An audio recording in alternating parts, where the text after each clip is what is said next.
누구든지 자기 친족, 특히 자기 가족을 돌보지 아니하면 믿음을 배반한 자요 불신자보다 더 악한 자니라. 아멘. 우리 앞뒤 좌우 계신 분들과 반갑게 인사하겠습니다. 사랑하고 축복합니다.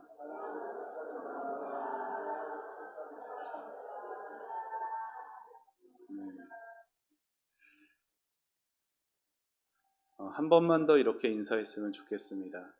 너무 보고 싶었습니다. 인사요.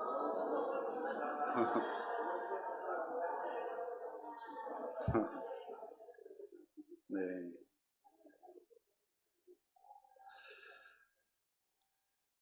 여러분 중에는 거의 매일 보는 분도 계시고, 며칠에 한 번씩 계속 보시는 분도 계시고, 일주일에 한 번밖에 못 보는 분도 계십니다. 볼 때마다 너무나 좋고요. 더 자주 많이 뵐 수 있었으면 좋겠습니다. 어떤 마을에 화가가 있었어요. 그 화가에게는 아내가 있었고 어린 자녀가 있었습니다. 사랑스러운 아내였고 너무나 아름다운 자녀였습니다. 그는 세상에서 가장 아름다운 그림을 그리고 싶었어요. 그래서 그 그림의 소재를 찾아 어느 날 먼 길을 떠나게 됩니다. 뜨거운 햇살에 몸이 지칠 무렵 어떤 좋은 집 문 앞에 서 있는 신혼부부를 만나게 됩니다. 그리고 화가가 그 신부에게 묻습니다. 이 세상에서 제일 아름다운 것이 무엇입니까? 그러자 신부는 얼굴을 살짝 붉히면서 그거야 물론 사랑이죠. 신혼부부다운 대답을 합니다. 화가는 즉시 종이를 준비하곤 신부의 아름다운 모습과 또 그 모습에 빛나는 사랑을 그려 넣습니다. 하지만 화가는 그 그림에 만족하지 못하는데 그래서 다시 길을 떠났고 또 한참을 걷다가 이번엔 어떤 군인을 만납니다. 그 군인은 피곤에 지친 몸으로 이제 막 전쟁터에서 돌아오는 길이었습니다. 그의 얼굴은 상처투성이었고 금방이라도 쓰러질 것만 같았어요. 군인은 같은 질문, 세상에서 가장 아름다운 것이 무엇입니까? 라는 질문에 그는 지체하지 않고 평화가 가장 세상에서 아름다운 것입니다. 라고 대답합니다. 그 말을 듣자 화가의 머릿속에서 어떤 그림이 펼쳐지는 거예요. 무서운 전쟁터가 곡식이 누렇게 익은 밭으로 변하고 또 농부들이 추수하며 콧노래를 흥얼거리는 그러한 모습을 장면이 생각이 나고 그래서 곧장 붓을 들어서 그림을 그려봅니다. 하지만 거기서도 화가는 자기가 기대했던 그런 아름다움을 찾지 못합니다. 결국 실망한 화가는 자신의 집으로 터덜터덜 돌아오죠. 저만치 집이 보이는 길목에 들어섰을 때 그의 어린 자녀가 화가 아빠를 알아보고 달려와서 두 팔로 반갑게 안아줍니다. 그가 문을 열고 집에 들어서자 그의 아내는 따스한 웃음으로 남편을 맞이해 주죠.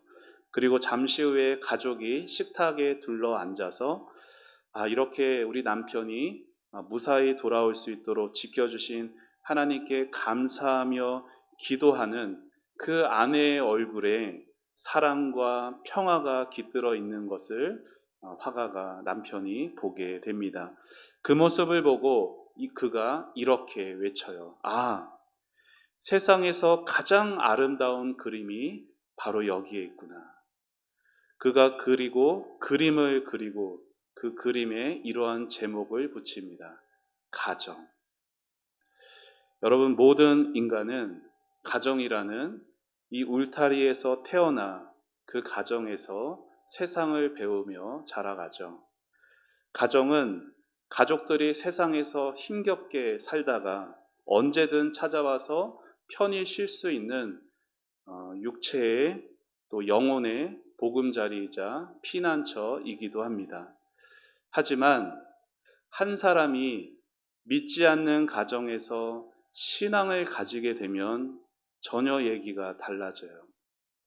믿지 않는 가정에서 한 사람의 신앙을 갖게 되면 그 사람에게 그 가정은 영혼의 피난처가 되는 것이 아니라 치열한 선교 현장이 됩니다.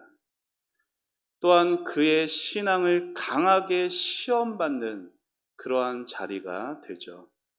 그래서 믿지 않는 가정에서 신앙생활 하시는 성도는 자신의 가정을 생각할 때마다 그 눈에 눈물이 마를 날이 없고 가슴에는 슬픔이 북받쳐 오르게 됩니다. 가정이라는 그 아름다운 이름이 이제는 아픔이 깊게 배인 상처가 되고 마는 거예요. 여러분, 영혼의 피난처가 되어야 할 가정에서 쉼을 얻지 못하고 치열하게 영적 싸움을 하는 이들이 쉼을 얻는 새로운 보금자리가 있습니다. 그것은 바로 신앙 안에서 만난 믿음의 가족이에요. 믿음의 가족은 믿지 않는 가족들로 인해 상처난 이 마음에 위로가 되기도 하고 피난처가 되기도 해요. 자, 오늘 말씀을 기록한 사도 바울이 다른 서신에서 이렇게 권면합니다. 우리 갈라디아서 말씀 우리 같이 함께 화면 보며 읽겠습니다. 시작. 그러므로 우리는 기회 있는 대로 모든 이에게 착한 일을 하되 더욱 믿음의 가정들에게 할지니라. 아멘. 예수 믿는 성도들은 마땅히 다른 사람들에게 착하고 너그럽게 대하며 살아가야 하죠. 근데 특별히 더욱 그러해야 할 사람들이 있는데 그것은 바로 가족이에요. 여러분, 성도 안에 있는 착한 마음은요, 하나님을 향해서는 충성으로 나타납니다. 성도 안에 있는 착한 마음은 다른 사람을 향해서는 너그러운 마음으로 나타나요. 그리고 사람을 향해서는 그렇게 너그러운 마음으로 나타나기에 다른 사람의 어떤 상처를 보거나 상처를 듣게 되면은 아픔을 듣게 되면 같이 아파할 수 있고 그의 아픔을 마음으로 함께 느끼고 또 손을 내밀어 도와주고 싶어하는 사람이 착한 사람입니다. 근데 우리 주위를 돌아보면은 교회 안에 연약한 지체들이 많이 있고요. 궁핍한 지체들도 많이 있습니다. 또 물질적인 어려움은 없다 하더라도 마음 들 곳 없는 지체들도 많이 있죠. 그렇게 무언가 따뜻한 위로와 격려가 필요한 지체들을 섬겨갈 때 저와 여러분의 마음은 부드러워지고 그것을 통해 우리가 더 하나님께 가까이 나아가는 것을 느끼게 됩니다. 사랑하는 여러분, 하나님은 이러한 착한 행실 속에서 함께 기대고 더불어 살게 하시려고 저와 여러분을 한 사람 한 사람을 믿음의 가족, 우리로 불러 모으신 것이에요. 우리는 다 연약합니다.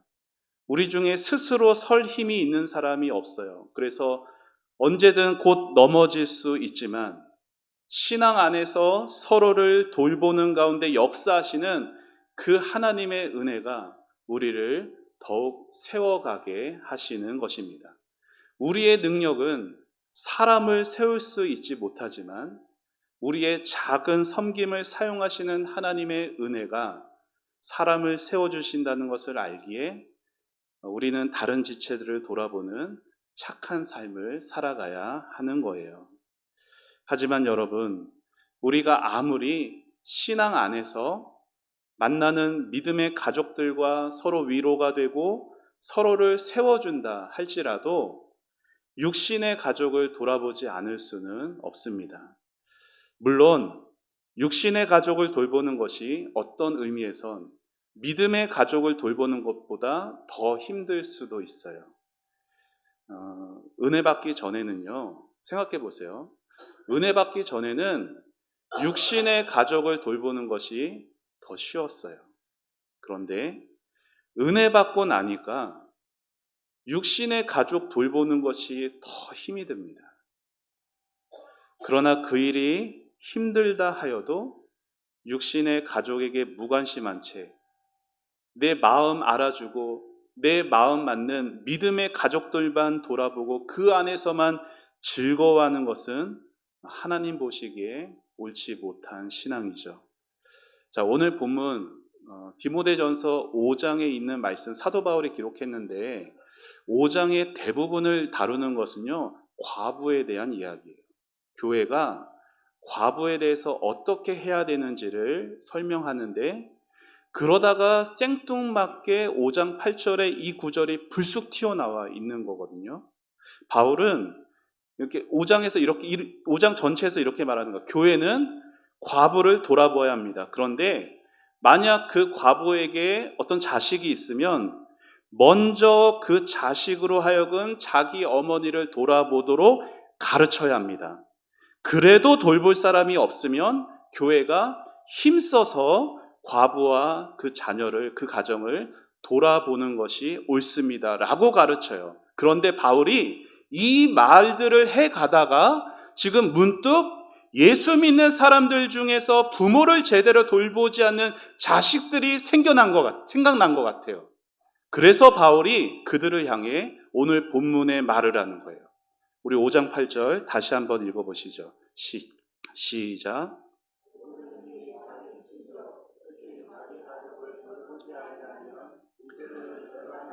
불신자보다 더 악한 자니라. 아멘. 여러분, 믿음을 가진 사람에게 가장 무서운 일이 뭔지 아세요? 믿음을 가진 사람에게 가장 무서운 일은 믿음을 배반하는 겁니다. 바울이 이 서신을 기록했을 때는 초대교회 때였잖아요. 여러분, 초대교회 때는요, 안팎으로 핍박, 박해가 많았어요. 안으로는 유대인의 박해가 심했고 밖으로는 로마 제국의 박해가 심했던 때였어요. 그래서 배반하지 않고 믿음을 지키는 문제는 디모데전서뿐 아니라 모든 서신서에 곳곳에 담겨져 있던 중요한 주제였죠. 그리고 당시 이 성경을 받았던 초대교회 성도들은 믿음을 배반한다라는 것은 다시는 하나님의 용서를 받지 못한다라고 생각했어요. 그만큼 심각한 문제였거든요. 그런데 이러한 시대에 바울이 어떤 사람이 이러이러한 삶을 살면 그는 믿음을 배반한 사람이라고 말하는 거예요. 그리고 그런 사람들을 불신자보다 더 악한 사람이라 말하죠. 그런데 그 커다란 죄가 뭐냐? 자기 가족을 돌아보지 않는 겁니다. 여러분, 한 사람이 신앙을 가진 이후에는요, 자연스럽게 믿지 않는 사람들과 거리가 생깁니다. 그런가요? 예전에는 술 마시고 어디 놀러 다니고 이랬던 것들이 재밌었어요. 하지만 이제 예수님을 믿고 제대로 신앙생활 하다 보니 그런 일에 흥미가 떨어진 거예요. 그래서 이제는 세상에서 같이 놀던 세상 사람들과의 교제는 끊어지고 반대로 은혜 안에 있는 성도들과 새로운 교제가 생겨가게 되죠. 이것은 되게 자연스러운 거고요. 그리고 그의 영혼의 건강을 위해서는 반드시 필요한 변화입니다. 하지만 여러분, 가족의 문제는 조금 달라요. 가족 안에서 신앙을 가졌다고 해서 믿지 않는 가족들과 멀어지는 세상의 일들과 좀 다르다고요. 바울은 오늘 말씀에서 믿음을 가졌다고 해서 믿지 않는 자기 가족을 돌아보지 않는 사람은 믿음을 배반한 자라 말합니다. 자신의 가족들에게 무관심한 채 혼자 열심히 신앙생활하는 삶이 하나님 앞에 합당하지 않다라는 거예요. 오해하지 마셔야 합니다. 나 혼자 이렇게 신앙생활 잘하는 것이 죄라는 말씀 드리는 게 아니에요.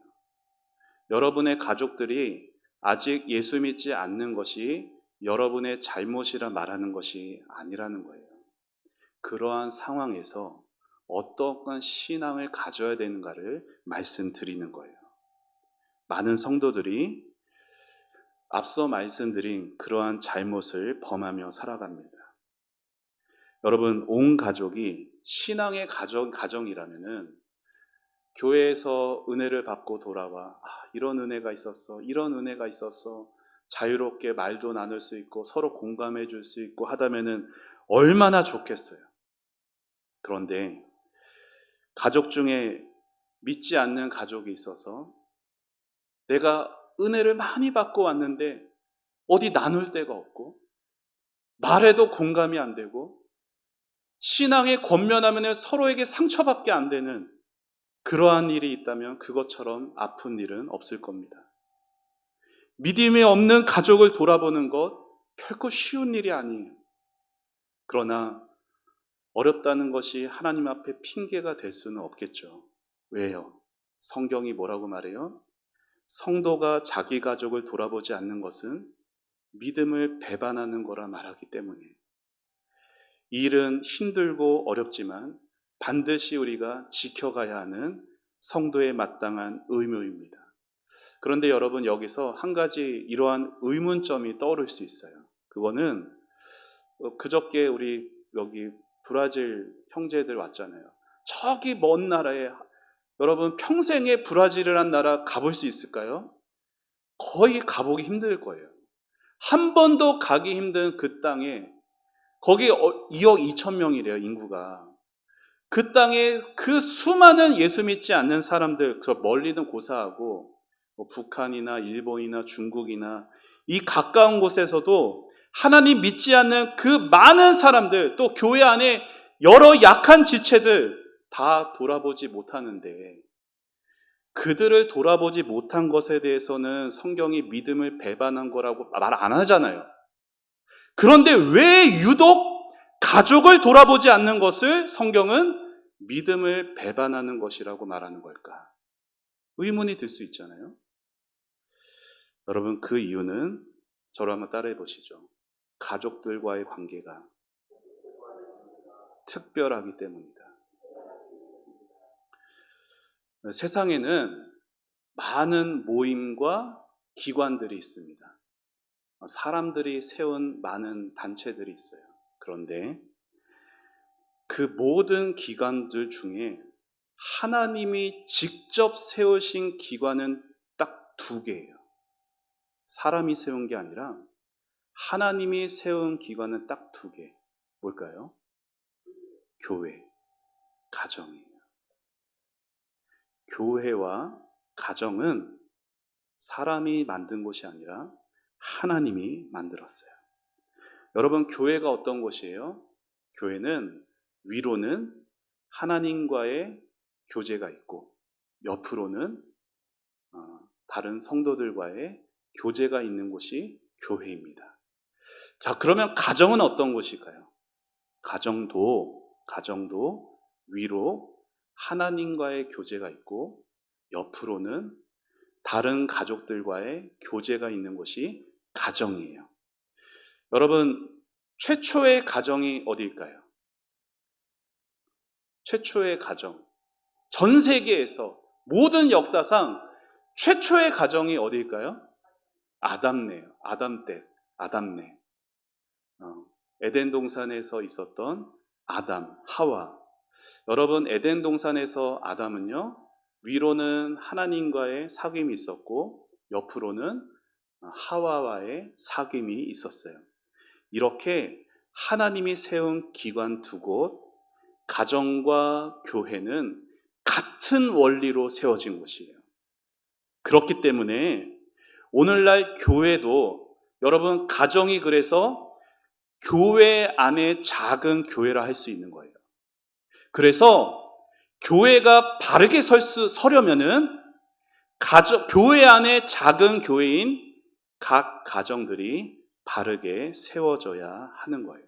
그리고 그런 의미에서 보면 우리가 이렇게 예배를 드리면서 은혜를 받고 또 서로 교제하면서 은혜를 받고 또 훈련과 여러 가지 봉사와 섬김을 통해서 은혜를 받는 이유는 뭐예요? 은혜 받고 변화받는 이유는, 가장 중요한 이유는 우리가 각 가정으로 돌아가서 작은 교회인 가정을 온전하게 바르게 세워가는 데에 하나님이 우리에게 은혜를 주시는 이유가 있는 것이죠. 이렇게 하나님은 하나님이 친히 가정과 교회를 세우셨고 하나님이 친히 세우신 가정과 교회를 너무나 사랑하십니다.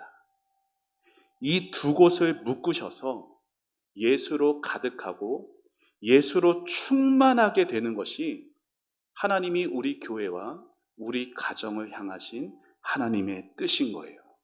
그런데 여러분, 교회에는요, 어때요? 저 같은 목회자가 있잖아요. 그래서 목회자가 있기에 성도들이 목회자인 저에게 말씀을 듣고 배우고 깨달아가며 신앙생활하면서 하나님의 백성답게 변화되어져 갑니다. 자, 그러면 가정은 어떻게 되어야 할까요? 자, 가정도 하나의 작은 교회라 말씀을 드렸어요. 그러면 가정에도 누가 필요한 거예요? 누가 필요한 거예요? 목회자가 필요한 거예요. 여러분, 믿음으로 연합된 가정이라면 그 가정의 가장이 그 가정의 목회자가 되어서 가족들의 영혼을 돌아보고 섬기는 일을 해가겠죠. 그러나 우리 주변을 보면 그런 가정이 얼마나 드물어요. 그렇죠? 믿음이 없고 목회자가 없는 곳에는요, 교회가 서지 못합니다. 가정도 작은 교회이기에 가정마다 반드시 목회자가 필요한 거예요. 자, 그러면 누가 가정의 목회자가 될 수가 있을까요? 자, 우리 화면 보며 같이 함께 읽어보시죠. 자, 시작. 은혜 많은 받은 사람이 목회자입니다. 누가 가정의 목회자라고요? 은혜 많이 받은 사람이 목회자인 거예요.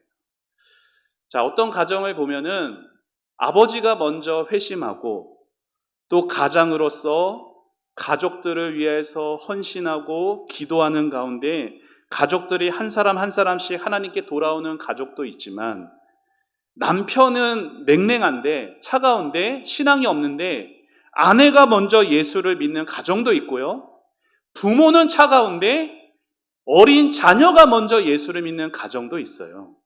결국 예수님의 은혜를 많이 받은 사람이 하나님이 그 가정에 세워주신 그 가정의 목회자인 겁니다. 자, 그런 의미에서 우리 다시 한번 화면 보며 자, 우리 가슴에 손을 한번 얹어보세요. 자, 그리고 이렇게 한번 외쳐봅시다. 자, 시작. 내가 우리 가정의 목회자다. 한 번 더 시작. 내가 우리 가정의 목회자. 한 번만 더 시작. 내가 우리 가정의 목회자다. 아멘. 여러분, 가족들을 돌아보고 그들의 영혼을 위해서 목양해야 할 사람은 가정에서 가장 은혜를 많이 받은 사람입니다. 자, 여러분, 예수님께 많은 은혜를 받으셨습니까? 그러면 여러분이 바로 가정을 위해 헌신하는 목회자인 겁니다.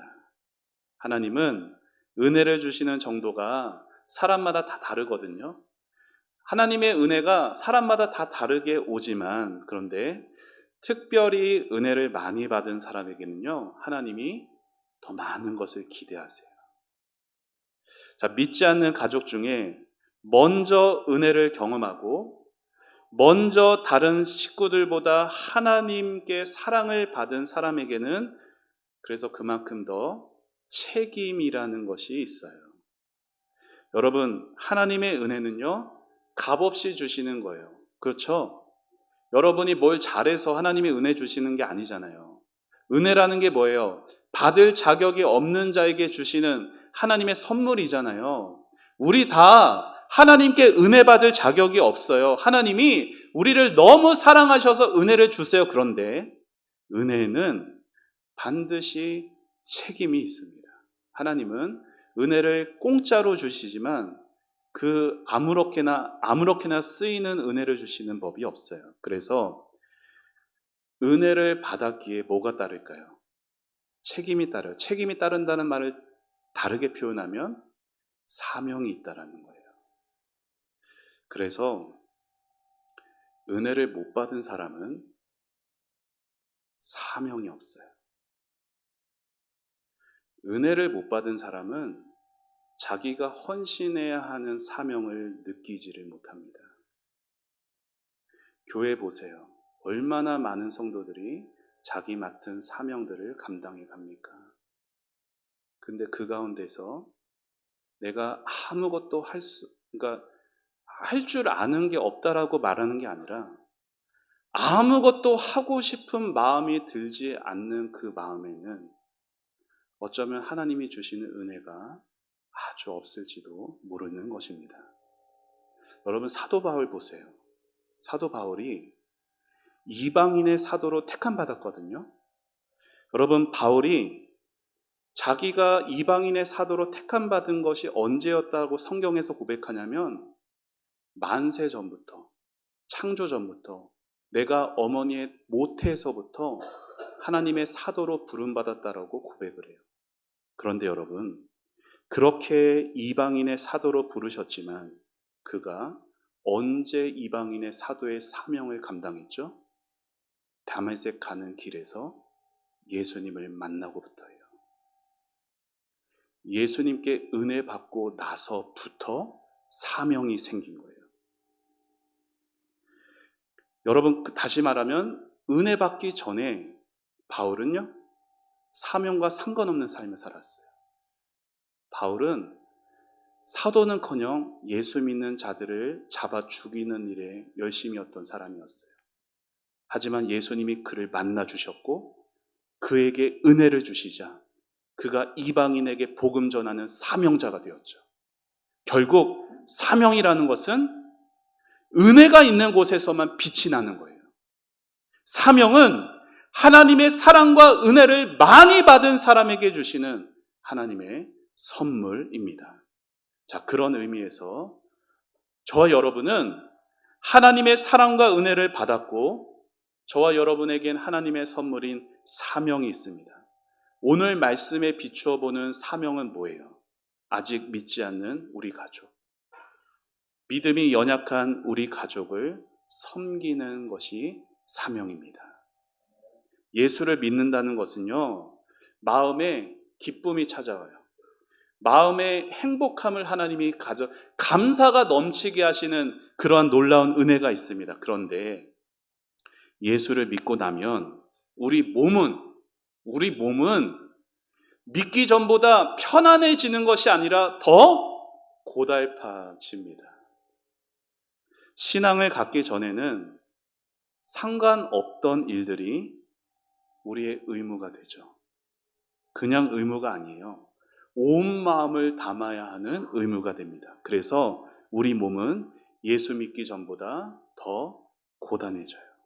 그러나 예수님을 영접하고 신앙을 갖게 된 우리 안에 은혜의 샘이 터져나오기 때문에 하나님의 생명이 흘러들어오는 축복이 우리 안에 있어요.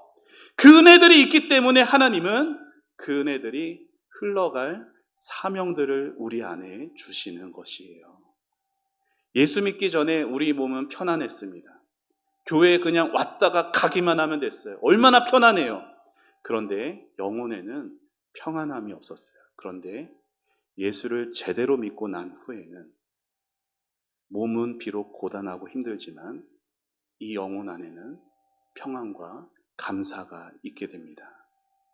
예전에는 바쁘게 살면 살수록 인생은 허무하기만 했는데 이제는 사명 다하기 위해 이 땅에서 바쁘게 사는 우리 마음에 영원한 하나님의 나라를 소망하게 된 거예요. 그리고 우리의 그 소망은, 우리가 간절히 바라는 소망은 영원한 그 나라가 우리 가정에 세워지는 것입니다. 우리가 우리 가족들을 너무 사랑하지만 신앙 안에서 하나 되지 못하는 우리 가족들 때문에 오늘도 안타까워하며 마음 쓰라리지만 그런 우리의 가정이 하나님께로 돌아가는 것이 이루어져야 하는 사명의 자리들로 바뀌게 되는 거예요. 사랑하는 여러분, 가족은, 특별히 가족 구원은 아프다고 해서, 힘들다고 해서 피해갈 수 있는 일이 아닙니다. 하나님은 여러분이 믿지 않는 가족 때문에 얼마나 많은 상처를 받아왔고 얼마나 많은 눈물을 흘려왔는지 다 알고 계세요. 우리가 가족 구원의 사명을 피하지 않고 포기하지 않고 온 가족이 하나님께로 돌아오게 하는 그 사명을 감당해 갈 때 하나님의 은혜가 부어져서 골마 터져 있는 우리의 쓰라린 상처에 새살이 돋아나게 되는 겁니다. 어느 호스피스 병동에 젊은 남성이 죽음을 기다리고 있었습니다. 30이 채 되지 않았어요. 29살.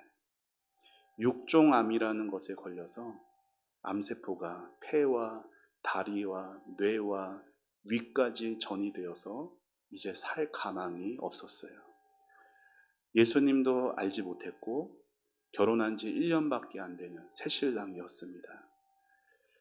그 소식을 듣고 교회 성도들이 찾아갔어요. 그의 얼굴은 마치 밀랍 인형처럼 창백했고 머리카락 한 올도 남아있지 않았습니다. 아무 표정 없이 그냥 휑한 눈으로 자신을 찾아온 사람들을 덩그러니 멍하게 바라볼 뿐이었어요. 그 후에 지속적인 성도들의 수고로 그가 하나님의 말씀을 알게 됩니다. 하지만 고통은 나날이 심해져 가죠. 다리가 심하게 부어서 하루는 그 부은 다리 때문에 그 다리 속 안의 뼈가 저절로 부러지게 되기도 했어요. 그러나 그는 참을 수 없는 고통 속에서도 찬송하는 믿음을 보이게 됩니다. 고름이 풍기는 그 악취 속에서 그는 자신의 죄를 회개했고 침상에서 예수님을 만났습니다. 어느 날 자신을 찾아온 목사님에게 이런 말을 합니다. 목사님, 내일은 우리 부부에게 정말 중요한 날입니다. 마지막이 될지 모르는 첫 번째 결혼 기념일이었어요. 성도들은 그 부부를 축하하기 위해서 작은 파티를 열어줍니다. 그리고 얼마 뒤에 그가 하나님의 부름을 받아요. 선물로 받은 성경을 혼수 상태가 될 때까지 손에서 놓지 않아요. 그러면서 하나님 앞으로 갑니다. 그가 마지막 유언으로 무슨 말을 했는지 아십니까? 이렇게 고백합니다. 저의 죽음이 아직도 예수 믿지 않는 사랑하는 가족을 위해 한 알의 썩는 미랄이 되기를 원합니다. 장례를 마친 후 그 가족들이 교회에 나왔고 예수 믿는 신앙의 가정이 되었습니다.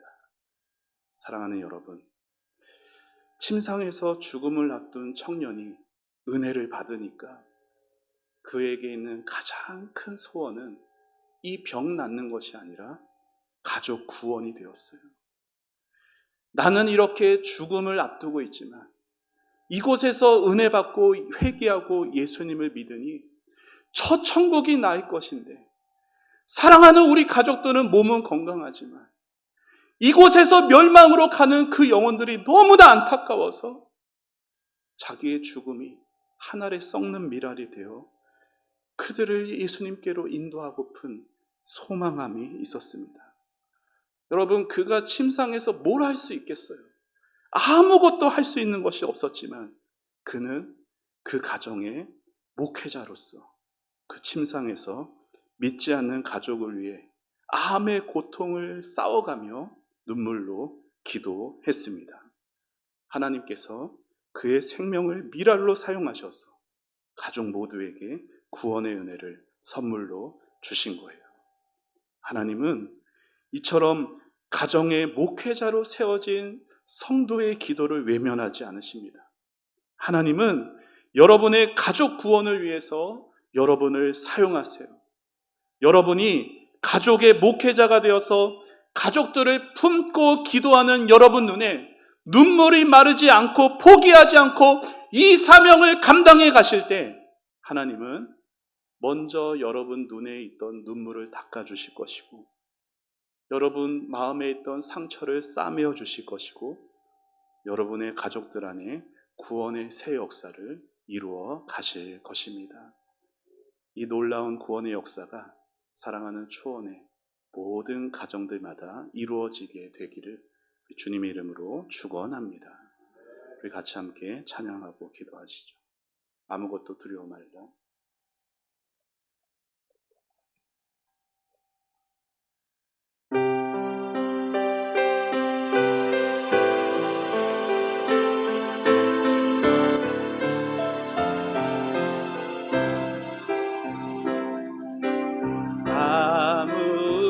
아무것도 두려워 말라.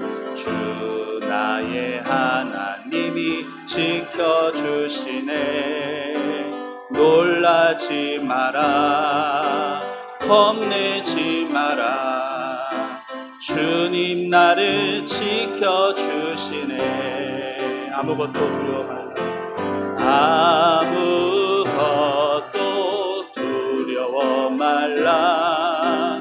주 나의 하나님 지켜주시네.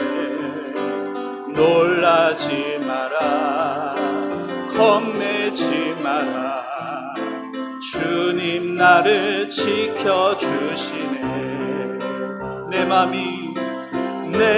맘이 힘에 겨워 지칠지라도 주님 나를 지켜주시네. 세상의 험한 풍파 몰아칠 때도 주님 나를 지켜주시네. 주님은 나의 산성, 주님은 나의 요새, 주님은 나의 소망, 나의 힘이 되신 여호와. 내 맘이 힘에 겨워 지칠지라도, 내 맘이 힘에 겨워 지칠지라 주님 나를 지켜주시네. 세상의 험한 풍파, 세상의 험한 풍파 몰아칠 때도 주님 나를, 주님은 나의 산성, 주님은 나의 요새, 주님은 나의 소망, 나의 힘이 되신 여호와. 주님은 나의 산성입니다. 주님은 나의 산삼에, 주님은 나의 요새, 주님은 나의 소망, 나의 힘이 되신 여호와. 주님의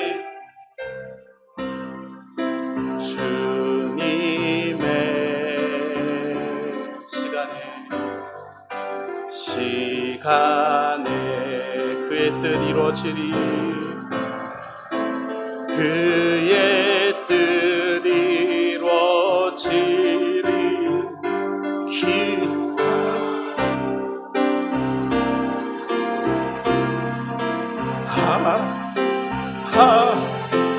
살도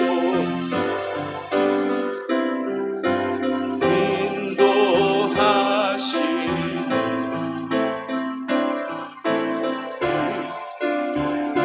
때까지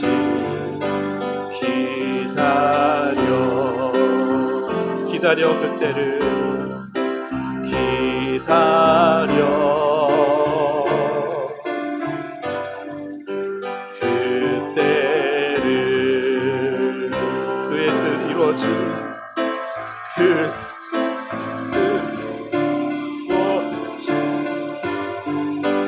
기다려.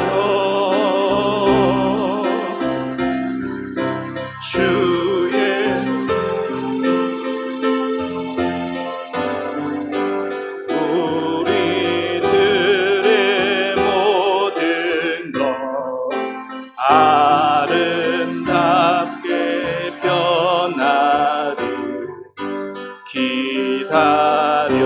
하루하루 살 동안, 하루하루 살 동안 주님 인도하시니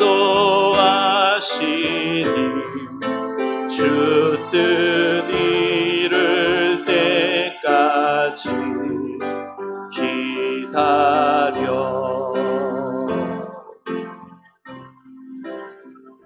시간 우리 같이 함께 기도하기 원합니다. 우리는 간절히 가족 구원의 때를 위해 기도하며 기다리고 있습니다.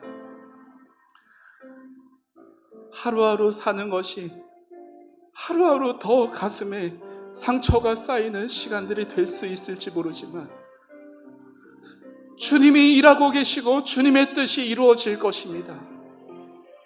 주님이 우리 가족에게 일하고 계십니다.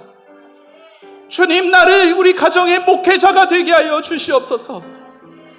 믿지 않는 자, 믿지 않는 가족 돌보는 사람은 믿음을 배반한 자요, 불신자보다 더 악한 자라고 말씀한 성경의 말씀을 우리 가슴에 새기며 때로는 두려운 마음으로, 때로는 그 상처를 부여잡고 썩어져가는 하나님의 미랄이 되어서라도 우리 사랑하는 가족들 구원해달라고 하나님의 그 때를 기다리는 이 시간이 눈물과 슬픔과 상처만 있는 시간이 아니라 주님이 함께 하시고 주님이 산성 되시고 요새 되시고 나의 유일한 소망 되심이 거듭 확신되는 그런 주님이 함께 하시는 시간 되어서 하나님의 때, 주님의 뜻 아름답게 이루어질 때 정말로 우리 가족 얼마나 감격스럽게 이 자리에서 예배하게 될지를 소망하고 바라보며 우리 다 같이 주님의 이름 부르며 기도하며 나아가겠습니다. 주여, 하나님 은혜를 감사합니다. 아버지 하나님, 주여, 가정의 날을 맞아서 하나님 아버지 주님, 우리 가정 가운데 가족을 섬기고 가족을 구원하는 사명을 주신 하나님, 아버지 하나님, 오랜 시간 동안 아버지 그렇게 기도하고 섬겨왔지만 하나님 아무것도 변한 것 없는 것 같아 보이고 여전히 완악한 마음이고 아버지 여전히 하나님 아버지께 돌아오지 않을 것 같아서 하나님 나도 모르게 낙심하고 포기하고 하나님 그렇게 아버지 믿음의 가정 바라보며 부러워하고 아버지 때로 아버지 하나님 주님 상처가 되는 그러한 우리들의 모습을 아버지 하나님이 아십니다. 하나님 아버지의 때를 바라보며 기다리며 인내하며 하나님 맡기신 가족 구원의 사명을 감당해 갈 수 있도록 하나님 은혜를 베풀어 주시옵소서. 하나님 그때가 언제인지 우리는 알지 못하지만 아버지께서 지금도 일하고 계시고 지금도 역사하고 계심을 주님 믿습니다. 하나님 사랑하는 우리 부모님, 사랑하는 우리 형제들, 사랑하는 아버지 우리 배우자, 사랑하는 우리 자녀들, 우리 손주들 아버지 하나님 믿음의 가족이 될 수 있도록 하나님 믿음의 사람으로 예수님 믿고 구원받을 수 있도록 하나님 도와주시옵소서. 아버지 역사하여 주시옵소서. 아버지 은혜를 내려 주시옵소서. 하나님 은혜 받은 내가 우리 가정의 목회자입니다. 아버지 작은 교회인 우리 가정이 아버지 하나님 바르게 설 수 있도록 아버지 나를 사용하여 주옵소서. 아버지 하나님 기도가 멈추지 않게 해주시고 아버지 섬김이 멈추지 않게 해주시고 우리 가정 안에서 아버지 온전한 예배와 아버지 하나님을 진심으로 사랑하는 귀한 신앙의 모습들이 다시금 생겨날 수 있도록 하나님 역사하여 주시옵소서. 하나님 우리 교회에 아버지의 조언의 온 가정들 하나님 믿음의 가정으로 거듭나고 변화될 수 있도록 아버지 그때를 기다리며 그때를 바라보며 아버지 마음의 소망을 잃지 않도록 주님 나의 산성이 되시고 주님 나의 요새가 되시고 주님 나의 소망이 되어 주시옵소서. 아무것도 두려워하지 말고 아버지 감사함으로 하나님께 기도하며 아버지 우리 가족들 살려 주시옵소서. 살아나게 하여 주시옵소서. 소성케 되게 하여 주시옵소서. 예수 믿게 하여 주시옵소서. 예수 믿게 하여 주시옵소서. 생명을 얻게 하여 주시옵소서. 세상의 것을 우상 삼는 모든 것에서 여호와만 섬기는 하나님 믿음을 가질 수 있도록 하나님 사랑하는 우리 가족, 하나님 우리 남편, 우리 아내, 우리 자식들, 우리 부모님, 우리 형제들 하나님 도와주시옵소서. 이제부터 다시 아버지 그들에게 복음을 가르치고 아버지 하나님 기도하고 하나님 하나를 썩는 미랄로서 아버지 가정의 목회자가 되겠습니다. 아버지 은혜를 내려 주옵소서. 믿음의 결단을 하게 하여 주시옵소서. 아버지 은혜를 내려 주시옵소서. 감사합니다.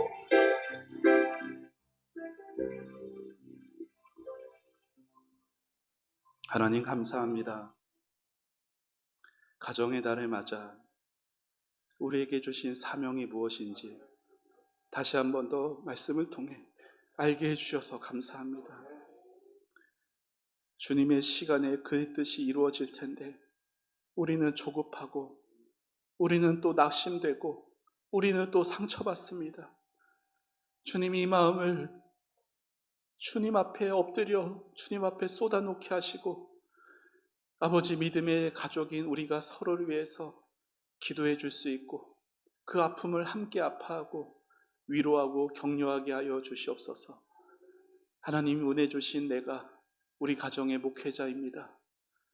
아버지 하나님 사랑하는 우리 부모님을 사랑하는 아버지 우리 남편을 우리 아내를 사랑하는 우리 자녀들을 아버지 하나님께로 내 힘으로 인도할 수 없지만 그 가정의 목회자로 세워주셨으니 하나님 우리 가정의 가족들을 하나님께로 인도할 수 있도록 귀한 이 사명 감당하게 하여 주시옵소서. 하나님 5월의 가정의 달 맞아 사랑하는 초원의 온 가족들 예수님 믿고 생명을 얻고 정말로 주 안에서 기쁨과 감사의 삶 살아갈 수 있도록 축복하여 주시옵소서. 하나님께 모든 영광 올려드리며 예수님의 이름으로 기도합니다. 아멘.